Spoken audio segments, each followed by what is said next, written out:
What's up mga kaguro at mga mag-aral? Umuli ang inyong online teacher, Sir Franco, para sa panibagong aralin sa pag-aaral ng kasaysayan at lipunang Pilipino. Narito na tayo sa Lesson 2.2 at ang ating pag-aaralan ay ang mga pangkalahatang karapatan at tungkulin ng mamamayan sa pagtatamo ng pambansang kaunlaran. Sa araling ito, pag-aaralan natin ang mga pangunahing karapatan at tungkulin ng mamamayan, lalo na ang kahalagahan ng matalinong pagboto at pagsasabuhay ng halagahing demokratiko. Malalaman natin kung paanong ang mga simpleng desisyon at kilos ng bawat isa ay may malaking epekto sa kaunlaran ng bansa. Ang pagiging mamamayan ay hindi lamang titulo, kundi isang aktibong tungkulin at pananagutan. Narito ang mga layunin ng aralin. Ang mga layunin ito ay tutulong sa atin upang mas maunawaan ang ating papel bilang mamamayan. Hindi lamang ito teorya kundi mga gabay sa araw-araw nating buhay. Sa bawat karapatan na tinatamasa natin, may kaakibat na tungkulin na dapat gampanan. Kapag pinagsama ang dalawang ito, nagiging mas matibay ang ating bansa. Paunang gawain 1, karapatan at tungkulin ng mamamayan. Ano ang pumapasok sa inyong isipan kapag narinig nyo ito? Gumawa ng KWL chart, what I know, what I want to know, at what I learned pagkatapos ng aralin. Paunang gawain 2, sino ang iboboto ko? Gagawa ng candidate's profile ang mga mag-aaral. 2 kandidato para sa pagka-mayor at vice mayor. Ang guro ay mag-a-assign ng 4 na estudyante na kunwari tatakbo bilang mayor at vice mayor. Sila ay gagawa ng campaign flyer kung saan nila ililista ang kani-kanilang plataforma. Para naman sa mga mag-aaral na hindi kasali sa mga kandidato, babasahin ang mga profile at puntusan ang bawat kandidato gamit ang rubrika na integrity, feasibility, relevant sa bayan, clarity ng plano. Bawat isa ay magmamarka ng isa bilang pinakamababa at 10 bilang pinakamataas. Magbibigay ng 1 hanggang 2 pangusap na dahilan para sa bawat rubric point. Pagkumparahin ang mga score, bumuo ng consensus ranking pagkatapos at sagutan ang mga pamprosesong tanong na ito. Ano ang pangunahing plataforma ng candidate A? Paano mo irerekomenda ang prioridad na plataforma sa komunidad natin? At kung ikaw ang lilikha ng isang bagong plataforma para sa barangay, ano ang 3 hakbang upang masiguro ang feasibility nito? Simulan na natin ang talakayan. Unahin nating paliwanag ang karapatan ng mamamayan. Ang karapatan ay mga benepisyong tinatamasa ng bawat mamamayan na pinoprotektahan ng batas. Ito ang nagbibigay sa atin ng boses, kalayaan at oportunidad upang umunlad. Sa pamamagitan ng edukasyon at kalusugan, nagiging handa tayong mag-ambag sa lipunan. Ang karapatan sa pagboto naman ay nagbibigay sa atin ng kapangyarihang pumili ng mga leader na mamumuno sa ating bansa. Ang tungkulin naman ng mamamayan ay ang mga responsibilidad na inaasahang gampanan ng bawat mamamayan. Ito ang kapalit ng mga karapatang tinatamasa natin. Ang pagsunod sa batas ay nagpapanatili ng kaayusan habang ang pagbabayad ng buwis ay tumutulong sa pagpapatupad ng mga serbisyo ng pamahalaan. Ang pakikilahok sa halalan at pangangalaga sa kalikasan ay direktang nakakaapekto sa kinabukasan ng ating bansa. Ano ang pagkakaiba ng dalawa? Ang karapatan at tungkulin ay magkaugnay ngunit magkaiba. Ang karapatan ay tumutukoy sa mga bagay na maaari nating tanggapin at ipagtanggol, samantalang ang tungkulin ay tumutukoy sa mga dapat nating gawin bilang mamamayan. Hindi maaaring ihiwalay ang dalawa dahil ang karapatan ay nawawalan ng saysay kung walang tumutupad ng tungkulin. Ang balanse ugnay ng dalawa ang susi sa isang maayos at maunlad na lipunan. Ngayon naman ay dumuko tayo sa matalinong pagboto bilang karapatan at tungkulin. Ang pagboto ay isang mahalagang karapatan dahil ito ay paraan ng mamamayan upang pumili ng mga leader. Ngunit ito rin ay isang tungkulin dahil ang boto ay may epekto sa kinabukasan ng bansa. Ang matalinong pagboto ay nangangahulugang hindi basta-basta pumipili, kundi sinusuri ang kakayahan, plataporma, at integridad ng mga kandidato. Sa ganitong paraan, nagiging makabuluhan ang bawat boto. Ano ang kahalagahan ng matalinong pagboto? Ang matalinong pagboto ay mahalaga dahil ito ang pundasyon ng isang matatag na demokrasya. Kapag tama ang leader na nahalal, mas nagiging epektibo ang mga programa at proyekto ng pamahalaan. Ito ay nagdudulot ng kaayusan, kaunlaran at tiwala ng mamamayan sa gobyerno.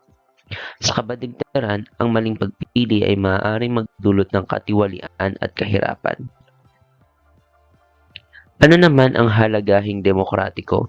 Ang halagahing demokratiko ay mga pagpapahalagang gumagabay sa kilos ng mamayan sa isang demokratikong lipunan. Ang paggalang ay nagpapakita ng pagkilala sa dignidad ng bawat tao. Ang pagkakapantay-pantay ay nangangahulugang pantay ang lahat sa harap ng batas. Ang kalayaan, pananagutan at pakikilahok ay nagpapalakas sa ugnayan ng mamayan at pamahalaan. Ano-ano ang mga halimbawa ng halagahing demokratiko sa araw-araw? Ang halagahing demokratiko ay hindi lamang teorya, kundi isinasabuhay sa araw-araw. Kapag marunong tayong makinig at gumalang sa opinyon ng iba, naipapakita natin ang tunay na diwa ng demokrasya. Ang pagsunod sa batas kahit walang bantay ay tanda ng integridad.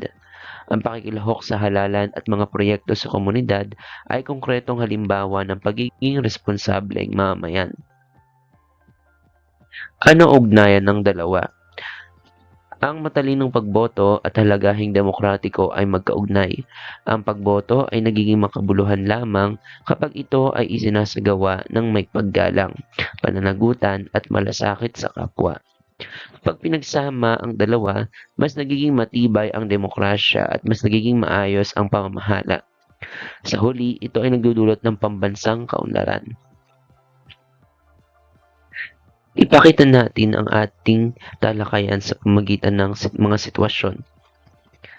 Karapatan sa pagboto, ito ay tungkulin ng bumoto ng matalino. Karapatan sa debosyon, ito ay may tungkulin na mag-aral ng mabuti. Karapatan sa malinis na kapaligiran, may tungkulin na huwag magkalat. Makikita sa mga sitwasyong ito kung paano nagtutulungan ang karapatan at tungkulin. Ang bawat karapatan ay may kaakibat na pananagutan. Kapag parehong isinasagawa ang dalawa, mas nagiging maayos ang takbo ng lipunan. Ito ang nagiging pundasyon ng pambansang kaunlaran. Ano ang papel natin sa pambansang kaunlaran? Ang bawat mamamayan ay may mahalagang papel sa pambansang kaunlaran. Hindi lamang ito tungkulin ng pamahalaan, kundi ng bawat isa.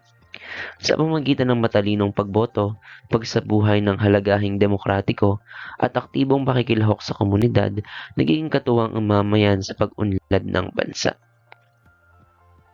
Tandaan, ang karapatan at tungkulin kapag isinabuhay ng may talino at malasakit ay nagiging daan sa isang malakas, maunlad at demokratikong bansa. Sa pagtatapos ng araling ito, mahalagang tandaan na ang pagiging mamamayan ay hindi lamang pribilehiyo, kundi pananagutan. Ang bawat kilos, desisyon at pakikilahok natin ay may epekto sa ating komunidad at sa ating bansa.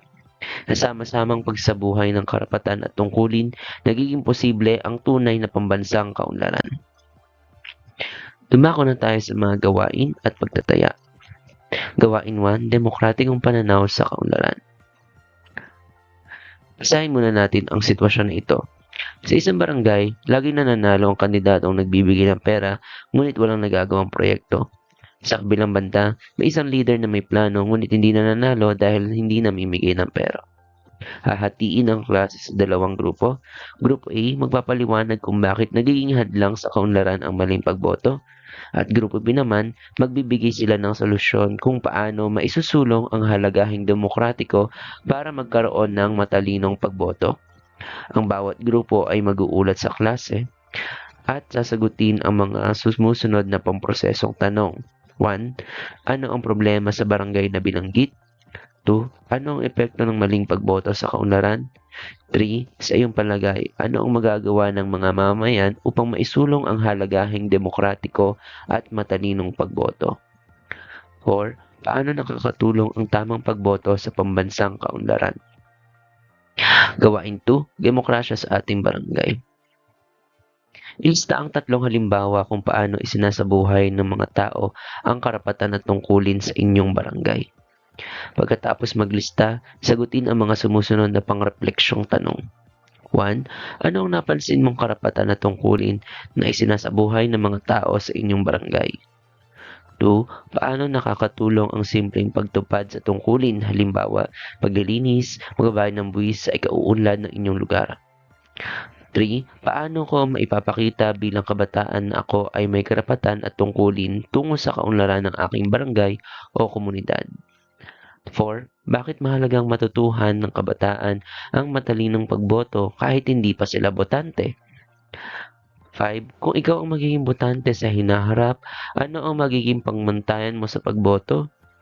6. Paano makakatulong ang mga halagahing demokratiko, pagkakapantay-pantay, kalayaan, pananagutan sa pambansang kaunlaran? At sumagutin natin itong pagtataya. 1. Ito ang tawag sa kalayaang makapagsalita, makapagpahayag, at makapagpulong. B. Karapatan.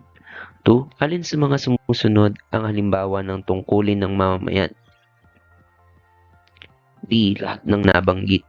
3. Bakit tinuturing na karapatan ang pagboto? B. Dahil ito ang paraan ng mamamayan upang pumili ng leader. 4. Paano nakataging tungkulin ang pagboto? B. Dahil nakakaapekto ang boto sa kinabukasan ng bansa. 5. Ano ang maaaring mangyari kung hindi magiging matalino ang mga mamamayan sa pagboto? B. Mananatili ang katiwalian at kahirapan. 6. Ano ang halagahing demokratiko kapag marunong tayong makinig at gumalang sa opinyon ng iba? C. Paggalang. 7. Sa halalan ng klase, ano ang tamang hakbang upang maipakita ang halagahing demokratiko?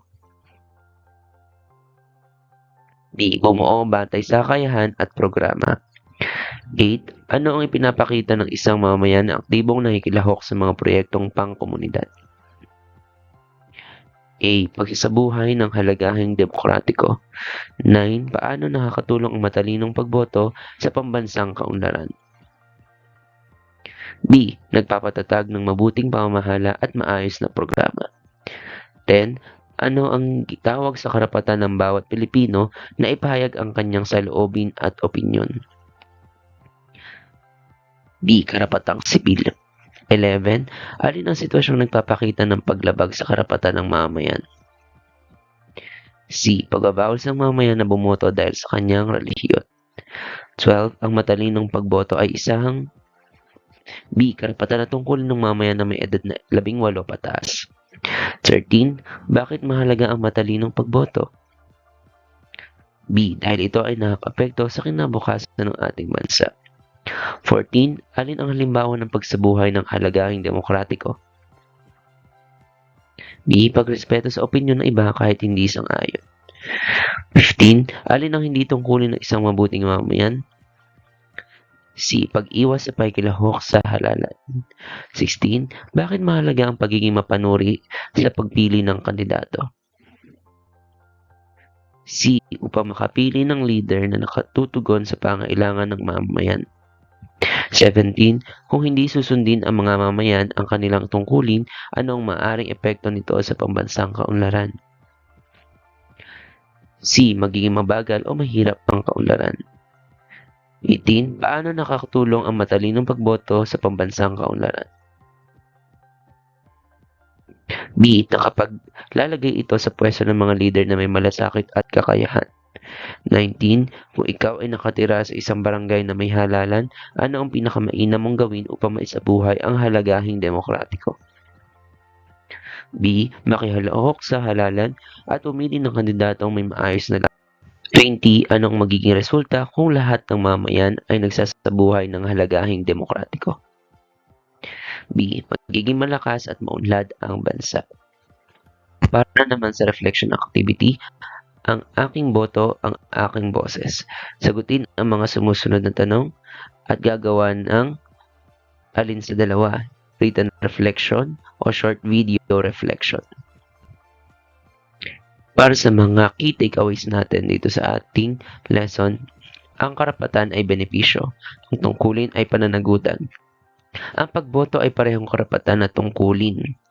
Ang halagahing demokratiko ay gabay sa maayos na pakikitungo at pakikilahok. Ang matalinong pagboto ay pundasyon ng mabuting pamamahala at ang aktibong mamayan ay susi sa pambansang kaunlaran. Maraming salamat sa bumuo sa pagsulat ng Banghay Aralin kung saan ibinase ang video lesson na ito. Muli, ang inyong online teacher, Sir Franco. Maraming salamat sa inyong panonood.